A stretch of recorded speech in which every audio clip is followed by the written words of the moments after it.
It was a quiet morning in the serene countryside, where the golden rays of the sun danced across a sparkling lake, bordered by lush green trees. The air was crisp, and the world seemed to hum with tranquility.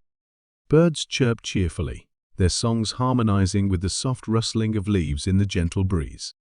On the edge of this picturesque scene, a loyal golden retriever named Max trotted alongside his owner, Sarah. Max was no ordinary dog. He had a heart as golden as his fur, known in the small village for his gentle, heroic spirit. Sarah often said he could sense things no one else could. As they strolled near the water, Max suddenly froze. His ears perked up, and his amber eyes locked on something in the distance. His body tensed, as if he could feel the pulse of danger rippling through the air. Sarah followed his gaze, squinting against the morning sun. And then she saw it, a small figure flailing in the water, barely visible beneath the surface. It was a baby deer, struggling to keep its head above the waves. The once calm lake had turned into a treacherous trap. Panic surged through Sarah's chest as she realized how dire the situation was. The deer's fragile limbs were no match for the strong current pulling it further from safety. Time was running out. But before Sarah could even think of what to do next, Max sprang into action. Max didn't think twice. As soon as he saw the baby deer struggling in the water, he sprang into action. The lake, once calm and glistening under the warm sunlight, had transformed into a cold, treacherous obstacle. The current was strong, swirling with an urgency that threatened to claim the fragile life of the baby deer. Max's golden coat shone like a beacon as he plunged into the water. The shock of the icy lake hit him immediately, but he didn't falter. His powerful paws churned through the water, propelling him forward with relentless determination. He wasn't just swimming, he was fighting for a life that depended entirely on him. On the shore, Sarah's heart raced. She watched helplessly as Max battled the elements. Her chest felt tight with fear. She knew her loyal companion was brave, but the lake's strength was overwhelming. "Come on, Max," she yelled, her voice trembling. "You can do it." The baby deer, its tiny head barely visible above the water, let out weak cries for help. Each sound tugged at Sarah's heart, filling her with both hope and dread. The fawn's legs flailed weakly as it struggled to keep afloat, its strength quickly fading. Max pressed on, but the challenges kept mounting. The current was relentless, pushing him back with every stroke. The icy water numbed his muscles, making every movement harder than the last. For a moment, Sarah saw him pause, his body hesitating as exhaustion began to creep in. "No, Max, please don't give up," she whispered, clutching her hands together as if in prayer. Somehow, Max found the strength to keep going. His deep, instinctive drive to protect and save overpowered his fatigue. The gap between him and the baby deer grew smaller, but the struggle was far from over. When Max finally reached the deer, his first challenge was keeping them both afloat. The fawn, terrified and confused, thrashed in the water. Its tiny hooves splashed weakly, threatening to slip away from Max's reach. He had to be careful not only to avoid hurting the fragile creature, but also to ensure he could maintain his balance in the tumultuous lake. Max tried to secure the deer in his mouth, but the slippery water made it almost impossible. His teeth grazed the fawn's coat a few times before he finally managed to grip it gently. The baby deer, now completely limp, hung from Max's jaws, its eyes half closed in exhaustion. It wasn't fighting anymore. It had no strength left to resist. But now came the hardest part, getting back to shore. The lake seemed determined to claim its victims. The current pushed harder, dragging at Max's legs as he tried to turn back. The added weight of the deer made every stroke an enormous effort. Sarah could see the strain in Max's movements, his muscles quivering with exertion. "You're so close, Max. Just a little more," Sarah called out, her voice cracking with desperation. Max's breaths came in heavy pants, the water splashing around him as he paddled with everything he had left. His golden fur, now soaked and darkened, glistened under the sunlight as he fought against the odds. The shore seemed so far away, and every inch forward felt like a mile. Sarah's hands shook as she stood at the edge of the water, torn between hope and fear. She wanted to run into the lake and pull them both to safety, but she knew it was too dangerous. All she could do was cheer Max on, her words filled with love and urgency. "Come on, Max. You're my hero.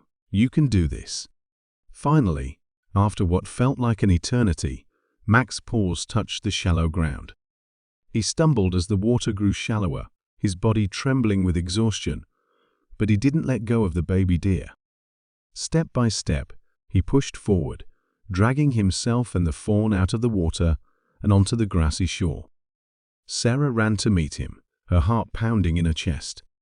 She dropped to her knees beside them, tears streaming down her face. The baby deer lay motionless on the grass, its tiny body shivering from the cold. Max collapsed beside it, his chest heaving as he tried to catch his breath. "You did it, Max. You saved it," Sarah whispered, her voice choked with emotion. She gently stroked his wet fur, her gratitude pouring out in every touch. But even though they were out of the water, the fight wasn't over yet. The baby deer was alive, but just barely. Its breathing was shallow, and its small frame trembled uncontrollably. Sarah knew they had to act quickly to save its life. Without wasting a second, Sarah removed her jacket and wrapped it around the fawn. The fabric was warm and dry, and she hoped it would help the little creature regain some strength. She rubbed its tiny body gently, trying to restore circulation to its fragile limbs. Meanwhile, Max lay beside them, watching intently. Even in his exhausted state, his eyes were full of concern for the baby deer. It was as if he understood that the rescue wasn't complete yet, that the deer's survival depended on their combined efforts. "Stay with me, little one," Sarah whispered, her voice soft but firm. "You're safe now. We've got you." Minutes passed, though they felt like hours. Slowly, the baby deer began to stir. Its small eyes blinked open, and it let out a weak but hopeful bleat. Relief washed over Sarah as she saw the tiny spark of life returning to the fawn. "You're going to be okay," she said, smiling through her tears. She looked over at Max, who wagged his tail weakly, as if to say he knew they had done something extraordinary together. The baby deer's faint movements brought a spark of hope to the tense scene. Wrapped snugly in Sarah's jacket, the little creature was still trembling, but its eyes were now open, blinking slowly as it adjusted to the world around it. Its soft, pleading bleat broke the silence, a fragile sound that seemed to say, "I'm still here." Sarah felt her heart swell with relief. "That's it, little one. You're safe now," she whispered, her voice gentle and soothing. She continued rubbing the fawn's tiny body, her hands working carefully to warm its chilled limbs. Every touch was filled with care, a silent promise that she wouldn't let anything else happen to it. Max, despite being utterly exhausted, stayed close by. His golden fur was still wet and matted from the lake, but his tail gave a few weak wags whenever the fawn made a sound. His eyes, tired but alert, never left the little deer. It was as if he knew that his job wasn't finished just yet. As Sarah worked, the fawn's breathing began to steady. Its tiny chest rose and fell more evenly, a sign that its strength was returning. Slowly but surely, its shivering subsided, replaced by a calm stillness. "You're so brave," Sarah said softly, her voice filled with admiration. "Both of you." She glanced at Max, who met her gaze with a look of quiet pride. But Sarah knew the fawn needed more than just warmth and comfort to recover fully. It needed food, rest, and perhaps even medical attention. She decided to take the fawn back to her cottage, a cozy place not far from the lake, where it could be safe and cared for. "Come on, Max," she said, carefully lifting the fawn in her arms. The little deer was surprisingly light, its fragile body feeling delicate against her chest. Let's get it home. Max rose to his feet, though his legs wobbled from exhaustion. He shook off the water from his fur and followed Sarah closely as she began the short walk back. The journey wasn't easy. The fawn's safety weighed heavily on Sarah's mind, and Max's every step seemed slower than usual. But there was a sense of hope now, a feeling that they were moving towards something better. When they finally reached the cottage, Sarah wasted no time. She laid the fawn gently on a soft blanket near the fireplace, where the warmth of the flames would help it recover further. Max settled down nearby, his body stretched out protectively beside the little deer. He rested his head on his paws, his eyes watching the fawn, as if making sure it stayed safe. Sarah quickly prepared a small bowl of warm milk, knowing that the baby deer would need nourishment to regain its strength. She approached it carefully, her movements slow and deliberate. The fawn was still weak, but its wide, trusting eyes followed her every move. "Here you go, sweetheart," she said, holding the bowl close to its mouth. At first, the fawn hesitated, unsure of what to do. But then, as if sensing that Sarah meant no harm, it began to drink. Slowly at first, then with growing eagerness. Sarah smiled, tears prickling her eyes as she watched the tiny creature regain its strength. It was a moment of pure relief, a turning point that filled her heart with gratitude.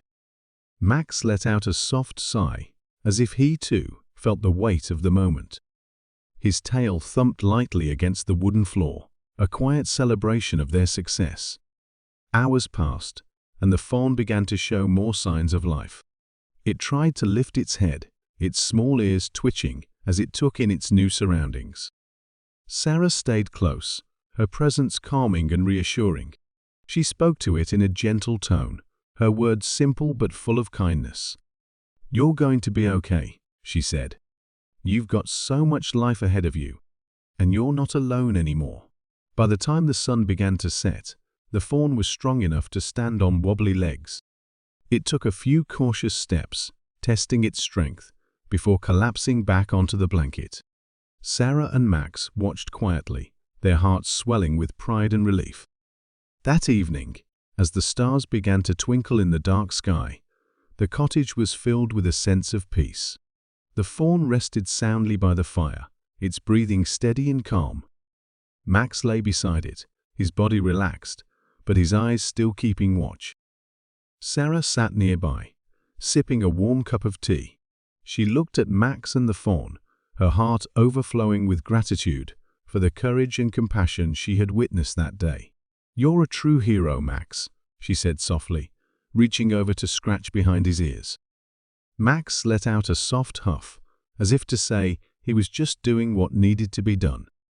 In that moment, Sarah realized how powerful love and kindness could be, not just in saving a life, but in reminding all of them of the goodness that existed in the world.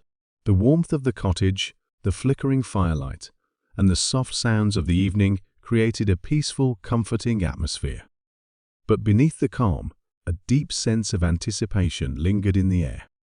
Sarah couldn't shake the feeling that the moment she'd been waiting for was close. Max lay on the floor, his tired eyes occasionally glancing over at the baby deer, who was now fully awake and moving more confidently. Its small, delicate legs were still a little wobbly, but there was no mistaking the light in its eyes. It was alive. It was thriving. Sarah watched, her heart swelling with emotion. After all the fear, all the uncertainty, she could finally see the full extent of what had happened. Max had saved this tiny life, and in doing so, had become something more than just a loyal pet. He was a hero, a protector, a living embodiment of love and courage. The baby deer, now resting comfortably by the fire, looked at Sarah with trust and curiosity. There was no fear in its eyes anymore. In fact, it seemed to have formed a bond with both Sarah and Max. Slowly, it shuffled closer to Max, as if drawn to him by some invisible thread. Max lifted his head, meeting the fawn's gaze. For a moment, the room seemed to pause, as if the entire world held its breath. Then, with a gentle nudge of its nose, the baby deer touched Max's fur. Max, his tail wagging slightly, responded with a soft bark, a sound that seemed to say, "You're safe now. You're part of our family." Sarah couldn't help but smile, her eyes filling with tears. "Look at you two," she whispered, her voice thick with emotion. "You're a perfect team." The bond between Max and the baby deer wasn't just about rescue, it was something deeper. It was about trust, compassion, and the unspoken understanding that, in that moment, they were each other's protectors. The little deer had come to them broken, vulnerable, and unsure of its fate. But now, thanks to Max's bravery and Sarah's unwavering care, it had found not only safety, but a new beginning. Max, too, had transformed. His tired body was still weary from the battle with the lake, but his spirit had been lifted. He no longer looked like the same dog that had dragged himself out of the water hours ago. He was proud, content, and most importantly, fulfilled. He had done what he was born to do: protect, love, and give everything he had for those who needed him. As the night wore on, Sarah sat beside the fire, gazing at the two of them, Max and the fawn. The world outside had grown quiet, but inside the cottage, a soft warmth filled the space. She knew the fawn would soon be strong enough to return to the wild. It would find its place among the trees and the fields, just as it was meant to. But Sarah also knew that this little creature would never forget the kindness it had received. Max looked up at Sarah, his eyes filled with a quiet understanding. They had shared this incredible journey together. They had faced the unknown, fought against the odds, and emerged victorious. "You're a true hero, Max," Sarah said again, this time her voice full of admiration. She scratched behind his ears, her hands gentle and loving. "I'm so proud of you." Max's tail wagged a little more vigorously, and he leaned into her touch, a satisfied sigh escaping his lips. In that moment, Sarah felt an overwhelming sense of peace. The bond they shared, one of love, loyalty, and bravery, had become even stronger. As for the baby deer, it stood once more, its legs a little steadier now. It took a few tentative steps, its body more stable, its breathing deeper and stronger. Sarah smiled, feeling a surge of hope and happiness. The fawn was ready to return to the world it had come from. "Tomorrow, we'll let you go," Sarah said softly, her voice tinged with a bittersweet tenderness. She was reluctant to say it, but she knew it was time. The fawn had found its strength, and the world outside was calling it back. Max stood up, his golden fur shining in the firelight. He stretched his tired limbs and walked slowly over to the fawn, standing beside it. The two of them, dog and deer, shared a quiet moment together, their bond unspoken but undeniable. The baby deer turned to look at Max one last time, as if to say thank you. Then, with a graceful leap, it moved toward the door, looking back one more time before stepping out into the night. The door creaked open, and the cool night air flooded the room. Sarah and Max watched as the fawn disappeared into the moonlit wilderness, its small figure blending with the shadows of the trees. It was free now. It had a future. And Max had given it that chance. Tears welled in Sarah's eyes as she whispered, "You saved its life, Max. You gave it a second chance. You're a hero." Max sat down beside her, his head resting on her lap, as if to say, "It's all worth it." In the distance, the sound of the fawn's soft bleat echoed through the quiet night, a reminder of the incredible bond that had been forged in the most unexpected of places. And as Sarah gently stroked Max's fur, she knew that, together, they had made a difference. They had saved a life, formed an unbreakable bond, and shared in a moment that would last forever. As the moonlight gently bathed the earth outside the cottage, Sarah and Max sat together, reflecting on the incredible journey they had just experienced. The baby deer was free, healthy, and full of life once again, thanks to the courage and selflessness of Max. The bond between the dog and the deer, though unspoken, was undeniable, a bond born from compassion, bravery, and love. In that quiet moment, Sarah realized that the real gift wasn't just saving the life of the fawn. It was the reminder that kindness, even in the most unexpected of situations, could change the course of a life. Max's bravery had not only saved the deer, but had also touched her heart in a way she would never forget. The strength of their connection and the simple act of one being looking out for another proved that love and compassion are the most powerful forces of all. This story isn't just about a heroic dog, it's about the power of empathy, the courage to act in the face of adversity, and the deep life-changing impact that one act of kindness can have. If this story touched your heart, remember that compassion is something we can all share every single day. We all have the power to make a difference in someone's life, whether human or animal. If you were moved by this story, please like, share, or subscribe to keep the message of love and hope going. Together, we can spread positivity and inspire others to act with kindness and courage. Thank you for joining us on this beautiful journey. Never forget, every act of kindness, no matter how small, makes the world a better place.